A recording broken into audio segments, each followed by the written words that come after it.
Why do we get irritated when someone speeding passes us by on the highway, even though we drive well above the speed limit all the time?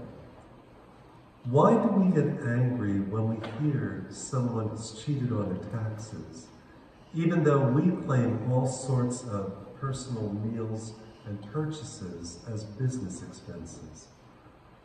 Why do we get bent out of shape when other children get more playing time than ours in some school sports, even though we'd be thrilled and still remain silent if the situation was reversed?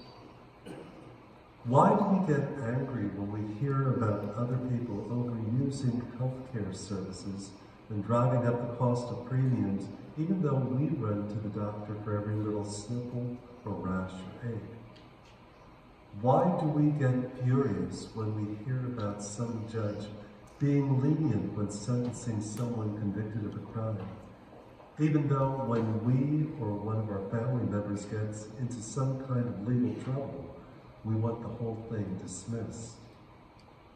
Why do we get insulted when people make extremely low offers on a house that we are selling, even though when we go to buy a house, we have no intention of being anywhere near the asking price?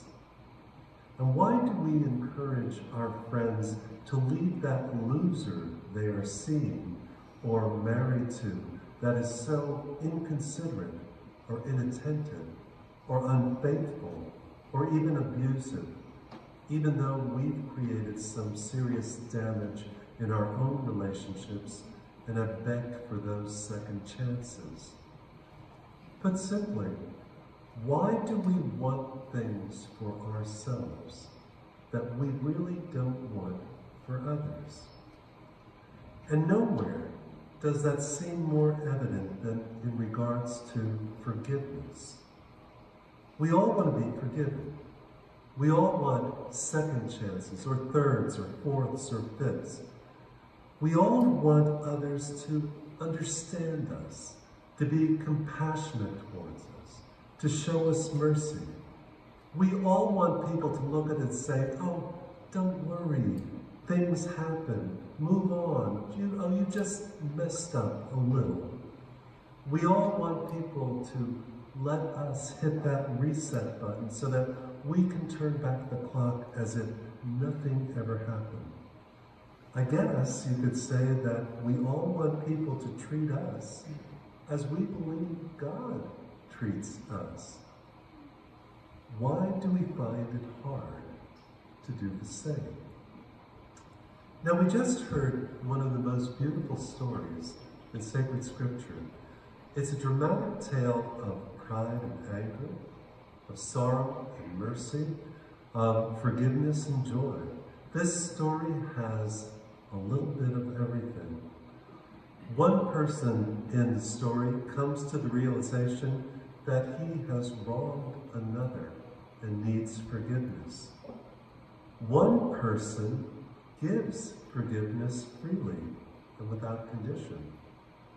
And one person struggles to forgive. So who are we? Now, I can see myself clearly in two of the characters for sure. You know, in that brother who does stupid and hurtful things, wandering away from those who love him the most, convinced that he's better off doing things alone. But also that brother who feels like he's being cheated in some way because he feels that his brother's getting a better deal than he deserves. And he feels that the whole situation is totally unfair. But am I ever the father? Am I ever the one doing the forgiving? Maybe we think that's only God's work. Maybe that's God's job. Maybe that's God's responsibility. Maybe we're not really interested in trying to live our lives in imitation of Him. Put another way, maybe we simply want all the blessings, but have no intention of being a blessing. As you probably all know, that one of our responsibilities should be during this holy season of Lent is looking at ourselves, Examine our lives.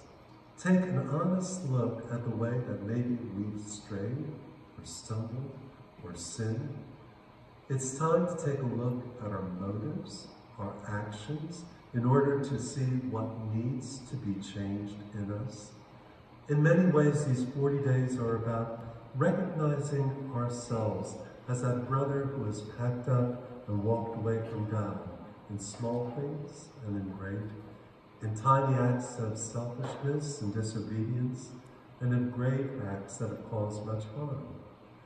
Lent is very much about coming to the realization just how deeply we need God to guide us and to forgive us and to console us and to save us.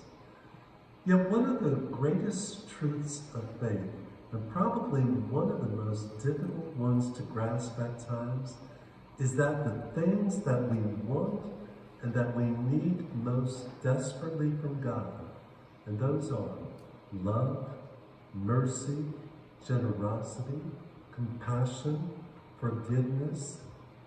These things are only experienced in their fullest sense when we ourselves demonstrate to others and live out those very things ourselves. When we love, we experience love. When we are generous, we receive. When we are merciful to others, we are shown mercy. And when we forgive others, we experience the most profound, life-changing forgiveness of God. Our God who's come to us in the person of Jesus Christ, who died not only to reconcile the world to himself, but also to reconcile ourselves to one another, to bring about real healing and communion within the human family. And I think that last piece is one that we often forget.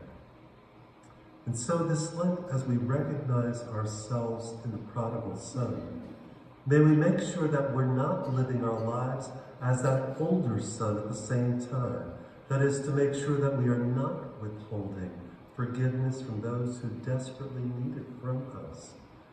And if we can do that, if we can admit that we indeed are that brother who has wandered off, while at the same time refusing to be that older brother, the one who struggles to forgive, we can be sure that we are on the way, the right path, toward being more like the Father.